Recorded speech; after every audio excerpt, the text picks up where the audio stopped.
রাষ্ট্রের প্রকৃত গণতান্ত্রিক রূপান্তর চাইলে স্বাধীন সাংবাদিকতার পরিবেশ নিশ্চিত করা অপরিহার্য।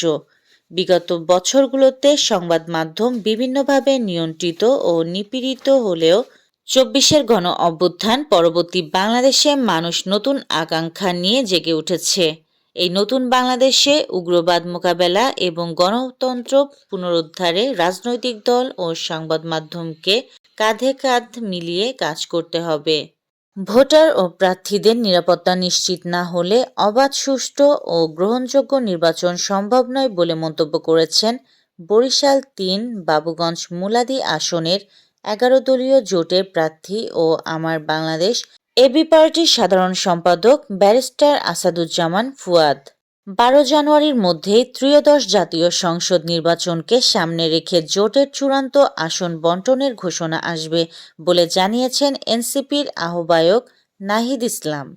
বাংলাদেশ ও ভারতের মধ্যে সম্পর্কের স্থিতিশীলতা নিয়ে বিএনপির নতুন চেয়ারম্যান তারেক রহমানের সঙ্গে আলোচনা করেছেন ঢাকায় নিযুক্ত ভারতীয় হাইকমিশনার প্রণয় কুমার ভার্মা।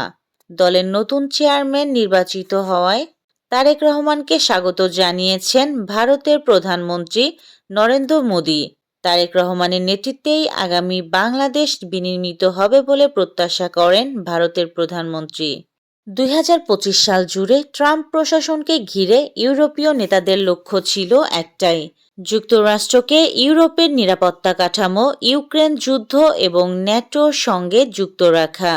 তারা চেয়েছিলেন ওয়াশিংটন যেন হঠাৎ করে ইউরোপীয় নিরাপত্তা ব্যবস্থা থেকে নিজেকে সরিয়ে না নেয়। কিন্তু যুক্তরাষ্ট্র যদি ডেনমার্কের আধা স্বায়ত্তশাসিত অঞ্চল গ্রিনল্যান্ড দখলের চেষ্টা করে, তাহলে ২০২৬ সালে সেই লক্ষ্য অপ্রাসঙ্গিক হয়ে যেতে পারে। ইউরোপীয় কূটনীতিকদের আশঙ্কা, হোয়াইট হাউস ধীরে ধীরে সেদিকেই এগোচ্ছে।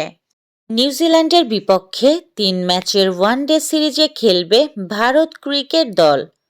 আসন্ন এই ওয়ানডে সিরিজে দলের ২ অভিজ্ঞ ক্রিকেটার বিরাট কোহলি ও রোহিত শর্মার উপর আস্থা রাখছেন ভারতীয় অধিনায়ক শুভমান গিল। এশিয়ান কাপ বাছাইয়ে বাংলাদেশের শেষ ম্যাচ ৩১ মার্চ। সিঙ্গাপুরের বিপক্ষে ওই ম্যাচের জন্য ঘরোয়া ফুটবলে ২০ দিন বিরতি থাকবে। জাতীয় দলের বিগত ম্যাচগুলোর সময় ১ মাস ঘরোয়া ফুটবলে খেলা বন্ধ ছিল। এই ছিল আজকের শীর্ষ সংবাদ। ছিলাম আমি ইয়াসমিন আক্তার, সুরমা টিভি 24।